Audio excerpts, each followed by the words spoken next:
ഭയങ്കര എക്സൈറ്റിംഗ് ആണ്. ഇവിടെ ഇത്രയും ഇങ്ങനെ ഒരു ലോഞ്ച് ഞാൻ കണ്ടിട്ടില്ല സത്യം പറഞ്ഞു. ഭയങ്കര ഹിമങ്കസ് ലോഞ്ചാണ്. അപ്പം അത്രയും വലുപ്പത്തിലുള്ളൊരു സിനിമ തന്നെയാണ്.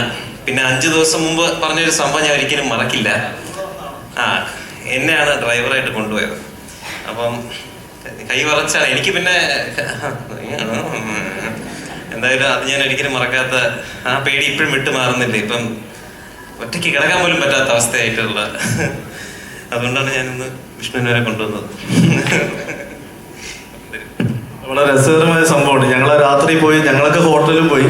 നിരഞ്ജൻ തിരുവനന്തപുരത്ത് തന്നെ വീടായിട്ട് വീട്ടിലും പോയി. രാവിലെ 5 മണിക്ക് എന്നെ വിളിക്കുകയാണ്, ചേട്ടാ ചെറിയ പ്രശ്നം ഉണ്ടായിരുന്നില്ല. അപ്പം ഞങ്ങളൊക്കെ ഇങ്ങനെ പേടിച്ചിരിക്കുമ്പോൾ ഇവൻ സേഫാണല്ലോ, വീട്ടിലാണോ വീണത്.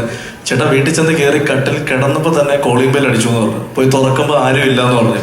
4 തവണ കോളിംഗ് ബെൽ അടിച്ചു, വീണ്ടും തുറന്നു. പിന്നെ കോളിംഗ് ബെല്ല് കംപ്ലൈന്റ് ആയിരുന്നു എന്ന് രാവിലെ വിളിച്ചു പറഞ്ഞു. ചേട്ടാ ഇതൊക്കെ ഒരു നിമിത്തമാണോ, സുമതി ഉണ്ടോ എന്നൊക്കെ ചോദിച്ചു. സത്യത്തിൽ ഞങ്ങൾ അന്ന് പോയ വീഡിയോ ഷൂട്ട് ചെയ്തിട്ടുണ്ട്. അത് ഈ സിനിമ റിലീസായതിനു ശേഷം ഞങ്ങൾ പുറത്തുവിടാം. കാരണം ഇപ്പം അത് വിട്ടാൽ ഞങ്ങൾ ക്രിയേറ്റ് ചെയ്തുകൊണ്ടിരിക്കും. പക്ഷെ സിനിമ ഇറങ്ങിയ ശേഷം അത് ഞങ്ങൾ കാണിച്ചു തരാം അതിൽ എന്തായിരുന്നു ശരിക്കും ഞങ്ങൾ സ്കെയറി ആയെന്നുള്ളത്.